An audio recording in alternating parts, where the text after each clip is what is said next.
대학교 생활을 하시면서 예시를 많이 보셨을 텐데 좋았던 예시나 안 좋았던 예시가 있었는지. 좋았던 예시 같은 경우는 저를 기준으로 말씀을 드리면 저는 항상 이게 세뇌받듯이 받았어요. 안 그래도 내 스스로가 늦기 시작했다라는 걸 인식을 한 상태에서 들어갔기 그쵸, 때문에 그쵸. 나는 일단 이 친구들을 따라가려면 남들의 몇 배는 열심히 해야 되겠구나를 미리 탑재를 하고 갔어요. 그렇죠. 아무래도 그건 어쩔 수 없어요. 네, 근데 그럼에도 불구하고 그 온갖 유혹들을 뿌리치기엔 너무 어렵기 때문에 처음에는 막 놀았던 것 같아요. 레슨도 막 소홀히 하고 연습도 소홀히 하고 그렇죠.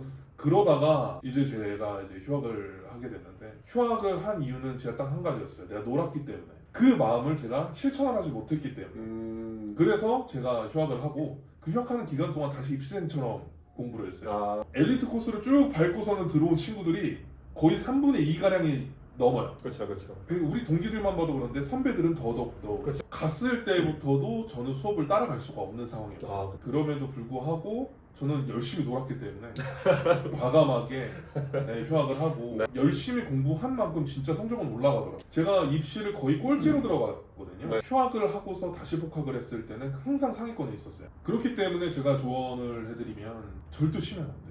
학교 들어가서가 끝이 아니라 학교를 들어가서 어떻게 하느냐에 따라서 내가 학교를 일찍 졸업하고 일찍 졸업하지 못하고가 정해져요. 남자들 같은 경우에는 군대도 갔다 와야 되기 때문에 그렇죠. 무조건 여자들보다 2년 늦게 졸업을 하거든요. 내가 학교 생활에서 좀 소홀히 했다 하면 일반 휴학을 해서라도 학교에서 많이 배워놓고 나가야 그래야 졸업을 하고 나왔을 때 뭔가라도 할 수 있지. 그렇지 못했을 경우에는 이제 소위 좀 안 좋게 얘기하면 정말 피똥 싸는 경험을 하게 되죠. 그러면 이제 안 좋았던 예는? 저희 학교에는 저희 때는 또 심지어 2013년도 이때였으니까 그때는 약간 군기 같은 게 굉장히 있었어요. 흔히 말하는 똥군기죠. 그렇죠. 체대나 예대나 뭐 할 거 없이 약간 군기 같은 게 되게 이게 자리가 잡혀 있고 항상 일주일에 한 5일 정도는 집합을 하고 그게 있었기 때문에 그거 적응하기가 굉장히 어려웠던 것 같아요. 그래서 진짜 자퇴를 할까 몇 번을 고민을 하고 이게 많이 힘든 상황에서 학교를 다녔던 기억이 좀 있어요. 본인의 의지가 아닌 타에 의해서 왔던 그 영향들이 어쩔 수 없이 클 수밖에 없을 것 같아요. 혹시 이제 과거에 더 이야기하고 싶은 게 있으실까요? 제가 음악을 시작을 하고서는 겪어왔던 모든 과정들이 그 모든 풍파들이 일반 예술을 하는 친구들에 비해서는 굉장히 좀 특별한 경험을 많이 했다고 생각을 해요. 늦게 시작을 하기도 했고 늦게 시작한 만큼 학교도 되게 늦게 졸업을 하기도 했고 이제 뭐 과거 얘기를 좀 하자면 특별했던 경험을 좀 말씀을 드리자면 좀 공연 같은 거를 좀 노가다를 많이 뛰었던 것 같아요. 알바식이죠. 알바식인데 무대 경험을 하고 싶은 마음에 휴학을 한 기간 동안에 공부만 하다 보면 내가 또 다시 입시생으로 돌아온 것 같고 그런 생각이 굉장히 많이 들어서 휴학하는 기간 동안에 공연을 굉장히 많이 다녔어요. 전국 방방곡곡. 저 건강도 많이 안 좋아지기도 했고 차 안에서 자는 게 진짜 거의 대다수였고 그래서 좀 많이 힘든 좀 경험이 있었는데 많은 걸 좀 경험했던 것 같아요. 첫 공연의 입문작 앙상블이든 본인이 생각했을 때 이 정도면은 첫 공연의 입문작이었던 것 같다. 네네네. 너무 기억나죠. 뭐였냐면 음대 학교에서 주기적으로 학교 내부에서 공연을 열어요. 오페라를 열면서 이제 오디션을 보고 저희 학교는 2학년 때서부터 오디션을 볼 수 있게끔 돼 있었고 근데 저는 언감생심 도전하지 말아야겠다라는 생각을 좀 가지고 있었던 상태에서 휴학을 하고 복학을 할 때까지도 저는 공연을 한 번도 해본 적이 없었어요. 복학을 딱 처음 복학을 했을 때 2014년도에 학교에서 성적이 갑자기 확 치고 올라오면서 자신감이 좀 붙더라고요. 그렇죠. 그래서 그때 당시에 저희 학교에서 오페라 라보엠 기획을 하고 거기서 이제 오디션을 했었는데 주연은 아니지만 좀 조연으로 해서 역할을 이제 캐스팅이 됐던 거죠. 그 오페라 라보엠이라는 걸 처음으로 데뷔를 했었어요. 라보엠. 학교에서 그 진짜 공연다운 공연을 처음 해본 게 그때였어요. 혹시 그때 역할이 어떤 거였나요? 그때 이제 제가 베누아 알친도르라는 1인 2역을 했었어요. 1인 2역. 그 오페라 라보엠에서 좀 감초 역할을 하는 그런 캐릭터였는데 분량도 좀 어느 정도 있었고 1인 2역이다 보니까 캐릭터를 확확 바꿔야 되는 그런 면에서 좀 많이 공부가 됐었고 또 첫 공연을 했을 때 진짜 엄청 많이 떨었던 것 같아요. 그 라보엠을 했을 때 그런 느낌들이 혹시 어떻게 됐는지? 일단 배역을 먼저 따냈을 때 자체 전 너무 좋았어요. 아, 그쵸. 그러니까 내가 도전했던 거에 있어서 어쨌든 결과를 좀 얻었던 거였기 그쵸, 때문에 그쵸. 그거에 있어서 굉장히 큰 일단 성취감을 처음에 맛봤었고 네네. 그리고 공연은 진짜 솔직히 어떻게 했는지 기억이 안 나. 너무 긴장하고 네네. 리허설 했을 때는 막 내가 이렇게도 해보고 저렇게도 해봐야지 이렇게도 해봐야지 하면서 네. 막 그 연출하시는 그 연출가분하고 오페라를 담당하시는 담당 교수님하고 막 이렇게 컨택해가면서 이거 어때요? 저거 어때요? 이렇게 해볼까요? 저렇게 해볼까요? 매번 이렇게 연구를 하면서 막 했는데 막상 무대 가니까 네네. 어떻게 했는지 기억이 안 나요. 아, 그쵸. 아직도 기억나는 게 액팅 중에 이렇게 막 깐띠아모 하면서 이렇게 좀 이렇게 와인잔을 가지고 네. 막 이렇게 건배하고 이렇게 약간 막 마시는 그런 장면이 있어요. 근데 그때 소품으로 진짜 그 플라스틱 와인잔에 물하고 약간 색소를 타가지고 네. 그걸 이제 포도주스처럼 해갖고 그걸 마셨었는데 네.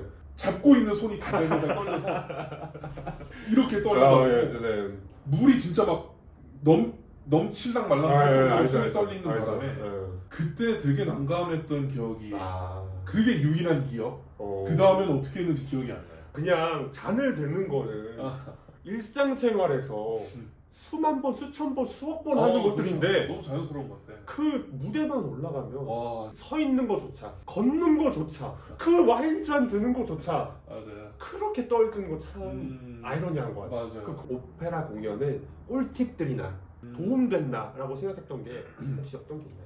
뭔가 역할로서의 섰던 건 라보엠부터 시작을 했지만 뒤에 이제 오페라 합창 하시는 분들이 그걸로 먼저 시작을 했었는데 그거를 하면서 굉장히 많은 오페라들을 접했던 게 네네. 저는 그게 도움이 많이 됐던 것 같아요. 안지용 성악가님의 꿀팁은 많이 서라. 그런 공연장 같은데 상당히 건조하잖아요. 성대 관리법 혹시 어떻게 있나요?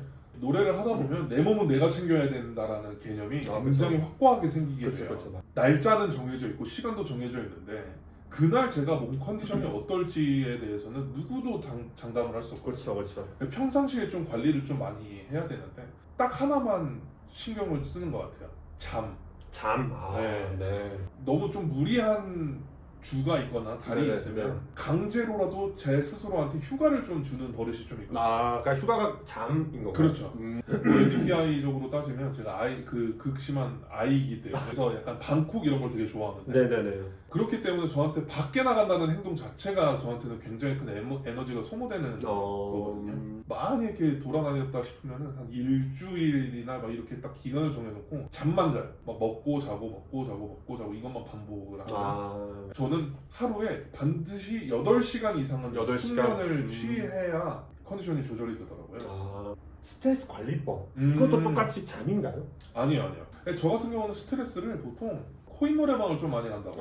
아니면 방콕을 되게 좋아하는 사람이기 때문에 그냥 생각 없이 할 수 있는 게임들 그런 식으로 아니면 친구들 만나고 수다를 떤다거나 네네. 이런 걸 굉장히 좋아하거든요. 아, 그렇죠. 남자끼리 카페 가는 거 굉장히 좋아하고 술을 별로 안 좋아하고 네. 술자리 이런 거 별로 안 좋아하고 그냥 카페 가서 건전하게 커피 한 잔 넣고 수다를 막 잔뜩 떨고 오고 이런 걸 굉장히 좋아해요. 그러면서 스트레스를 진짜 많이 푸는 것 같아요. 이제 성대에는 술과 담배와 악쓰는 소리들이 안 좋다고 하는데, 그러니까 술과 담배가 연관이 있을까요?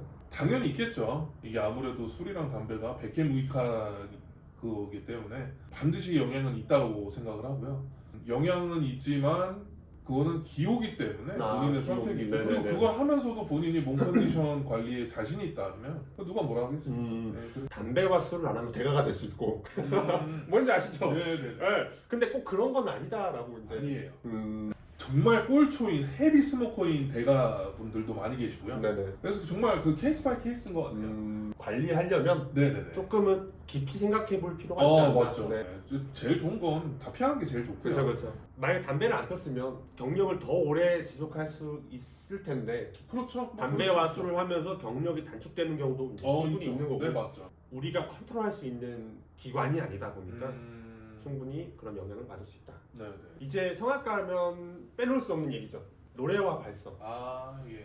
안지용 성악가님이 생각했을 때 발성과 노래의 차이점이 있는지 아니면 그게 어떤 차이가 있는지 이게 두 개가 반드시 연관이 있고 어떤 거 하나 빼놓을 수 없는 건 맞는데 그냥 제 개인적인 생각에는 발성은 그냥 기술이고요. 노래는 예술이라고 생각해요.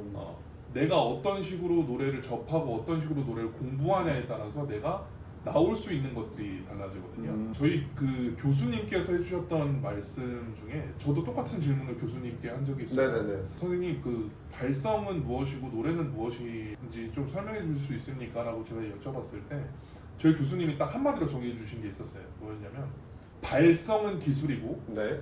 노래는 예술이다. 예술이다. 어떤 거에 너가 더 집중을 하고 포커스에 맞춰가지고 너가 어떤 거를 더 무게감을 두냐에 따라서 기술자가 되고 예술가가 되는 차이다 라고 말씀하시더라고요. 저는 그 말씀을 듣고서는 지금까지도 현재도 그게 맞는 것 같아요. 발성이라는 건 노래를 잘하기 위해서 배우는 것 뿐이지 예술가는 저는 노래를 더 잘해야 된다고 생각을 해요.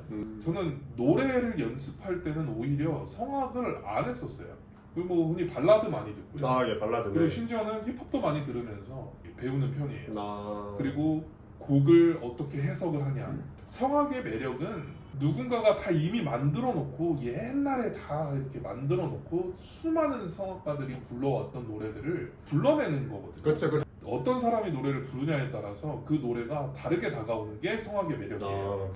저는 그렇기 때문에 노래에 대한 연구, 음악에 대한 연구는 내가 예술가가 되고 싶으면 반드시 해야 된다고 생각을 해요. 발성은 그 논외라고 생각을 하는 거예요. 네. 왜냐하면 내가 표현을 하고자 하는 음악성을 좀 잘 표현을 하기 위해 발성을 배우는 거지. 네. 내가 발성을 끼깔나게 잘한다 그래가지고 노래를 잘할 수 있냐를 물어봤을 때 글쎄요, 저는 그렇게 생각하지 않아요. 나이가 좀 있으신 분들이 정말 심금을 울리는 노래들이 있거든요. 맞아요. 얼음이라고 하죠. 그게 사람을 움직이냐 못 움직이냐 그게 예술의 힘인 것 같습니다. 성악의 길을 총 이제 10년 정도 걸어오고 계시는데 그 성악가의 길을 걸으면서 영감을 줬던 사람이나 아니면 뭔가 본인이 생각했을 때의 그런 롤모델들이 있잖아요. 혹시 어떻게 되는지. 네. 영감은요, 가요를 많이 부르는 거예요. 네네네. 가요를 많이 듣고 많이 부르고 네. 내가 직접 글을 써보기도 하고 네네. 그리고 책을 많이 읽고 그쵸. 이런 것들이 굉장히 큰 영감을 주거든요. 처음 받는 노래를 턱 하고 받았을 때도 한번 쭉 들어보면 나는 여기서 이렇게 표현하고 싶어. 이게 자연스럽게 생각이 나는 거예요. 내가 생각한 마음속으로 생각하고 머릿속으로 생각한 걸 잘 표현해내는 그 얼마나 표현을 해내느냐가 이제 성악가가 해야 되는 역할인 거고 그걸 얼마큼 잘 뽑아낼 수 있느냐가 저는 예술가라고 생각을 하는 거고 그래서 영감 같은 경우는 많이 듣는 것 같아요. 많이 보고 많이 듣고 롤모델 같은 경우는 한 명을 이렇게 딱 정해놓는다기보다는 이 가수의 이런 점은 좀 본받고 싶다. 네. 좀 이런 능력 같은 거는 나도 이렇게 노래하고 싶다 라고 느껴지는 건 그냥 널려있는 것 같아요. 저는 개인적으로 제일 좋아하는 가수를 뽑아라 하면 저는 세시봉이 굉장히 좋아요. 담담하게 이렇게 표현을 하고 정말 말하듯이 이렇게 노래 부르는 것들이 그렇죠. 있어서 성악도 저렇게 말하듯이 좀 이렇게 전달할 수 있을 것 같은데 네네네. 라는 생각을 항상 가지고 있고 그렇기 때문에 제가 추구하는 음악을 지금 만들어가고 있는 과정인 것 같아요. 작곡이나 그런 것도 하고 계신가요? 그걸 하고는 있지는 않지만 관심은 있어요. 언젠가는 이게 기회가 된다면 하고 싶다 라는 게 항상 제 마음속에는 한켠에 자리를 잡고 있어요. 그러면 이제 성악가를 이제 졸업을 하셨잖아요. 네네네. 이제 앞으로의 그 로드맵을 예. 어떻게 생각하고 있는지 한번 말씀해 주세요. 저는 물론 내가 주인공이 돼서 스포트라이트를 받는 것은 영광이라고 생각하고 너무 신나고 재밌는 일이고 즐거운 일이라고 생각하지만 그것보다 그냥 남들과 같이 하는 거를 저는 더 좋아하는 것 같아요. 제가 예전부터 굉장히 좋아하던 장르가 합창을 굉장히 좋아해요. 합창, 네. 하나의 하모니를 만들어서 내가 혼자서는 절대 낼 수 없는 그런 매력적인 사운드를 뽑아내는 굉장하죠. 그래서 저는 합창을 좀 하고 싶다라는 마음이 굉장히 커서 가장 큰 목표는 시립합창단을 들어가서 네네네. 거기서 더 많은 경험을 좀 쌓고 싶어요. 성악가 안재홍과 일반인 나라는 존재 안재홍의 그런 마인드 차이가 혹시 있나요? 인간 안재홍 자체가 올바르게 성장을 하고 정말 때묻지 않고 약간 순수한 퓨어한 뭔가가 있어야 내가 예술가 성악가 안재홍으로서의 무대를 쓸 때 그것들이 고스란히 묻어나온다고 생각을 해요. 그러니까 실생활에 생활하는 그 안재홍이 네네. 그 무대 성악가라는 안재홍이 그대로 스며든다는 말씀이죠. 네네네, 맞아요. 네. 그래서 노래를 할 때 보통 노래를 하면 저 사람은 어떤 성격이겠구나가 사실 어느 정도 좀 교수님들이나 좀 되게 그 대가반열에 좀 오르시거나 아니면 활동을 좀 많이 하고 계시는 분들이나 오래 하시는 분들은 얘가 한 소절만 노래를 해도 어떤 성격인가를 알 수가 있어요. 예, 예. 그렇기 때문에 저는 인간 안재홍이 어떻게 성장을 하고 어떻게 발전을 하느냐가 내가 성악가로서 활동을 할 때 얼마만큼 표현해내고 얼마만큼 내가 성장할 수 있느냐에 대한 지표가 그거라고 생각을 하기 때문에 인간 안재홍으로서는 굉장히 선한 사람이 되고 싶어요. 제가 제일 해보고 싶은 것 중에 하나가 네네네. 전 지휘를 해보고 싶어요. 지휘. 네네. 합창 지휘도 합창 지휘지만 기회가 된다면 저는 합창 지휘뿐만이 아니라 오케스트라도 지휘 한번 해보고 싶고, 네, 그리고 그 다양한 악기들도 한번 배워보고 싶고, 네네. 한번 경험해보고 싶고, 제 하나의 목표가 하나 더 있는 거죠. 그러니까 어떻게 보면 시작은 랩으로 했지만, 네. 그러니까 성악으로 갔고, 네. 작곡도 한번 해보고, 네. 작곡의 꽃은 사실 좀 지휘잖아요. 뭐 그렇죠. 그렇죠. 네. 어떻게 보면 음악의 모든 길을 다 한번 밟아보고 싶으신 게, 그렇죠. 네. 그러니까 음악의 총집합, 네. 음악의 총집합을. 그러면 이제 마지막으로 하고 싶은 말이나 뭐 그런 게 있는지. 결국 꾸준해야 되는 것 같아요. 그렇죠. 네, 절대 놓치지 않고 내가 어떤 여건에 놓여 있고 어떤 걸 하든 간에 내가 꾸준히 절대 놓치지 않고 발전할 수 있는 가능성이 열려져 있는 유일한 출구는 꾸준함이라고 저는 생각을 하거든요. 그렇죠. 그래서 제가 자신 있게 얘기할 수 있는 것 중에 하나는 나는 꾸준했어요. 저는 꾸준히 내가 음악이라는 걸 선택한 이 순간서부터 지금까지 단 한 번도 레슨을 소홀해 본 적이 없고 내가 어떻게 발전할 수 있는가, 내가 어떻게 하면은 이거를 조금 더 잘 해낼 수 있는가에 대한 고민을 항상 해왔던 것 같아요. 그런 모든 것들에 대한 꾸준함이 있었기 때문에 가능했다라고 저는 확신을 하고 있기 때문에 꾸준함이 가장 큰 자산인 것 같아요. 그러시구나. 어느 분야든 사람들이 그 길은 엄청 힘든 길이다. 넌 하지 마라. 이런 얘기들을 많이 하는데 어떻게 보면 그 분야에서 꾸준히 걷다 보면 운을 따라서 다른 사람들한테 보여줄 수 있는 기회가 참 많은 것 같아요. 그런 부분에 있어서 상당히 진짜 멋있다고 한번 말씀드리고 싶고, 지금 레슨도 진행하시는 걸로 알고 있고, 유튜브도 하시는 걸로 알고 있는데 한번 이렇게 레슨이나 유튜브나 한번 홍보 한번. 그 유튜브 같은 경우는 이제 제가 GOM 그다음 한글로 클래식이라는 채널을 제가 하나 만들어서 하고 있어요.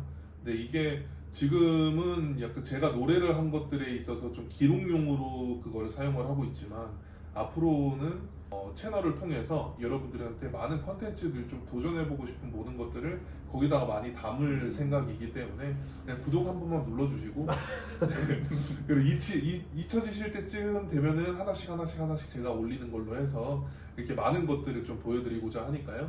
곰 클래식 기억해주시고 그 구독 한번 눌러주시면 감사하겠습니다. 구독, 좋아요, 댓글까지 아시죠? 한번 해주시기 바랍니다.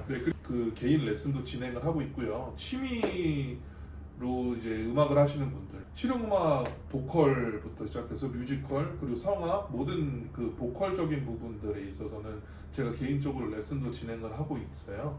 그래서 아마 여기 인스타 깔아드리겠습니다. 유튜브 뭐 댓글이나 뭐 이쪽에다가 좀 문의를 남겨주시면 그러면 이제 제가 보고 이제 거기서 이제 연락을 드리고 뭐 이렇게 진행을 할 수 있으니까요. 많은 연락 주시면 감사하겠습니다. 네, 감사합니다. 네, 이상 복스럽의 안재홍 성악가님과 같이 한 인터뷰였습니다. 감사합니다. 감사합니다.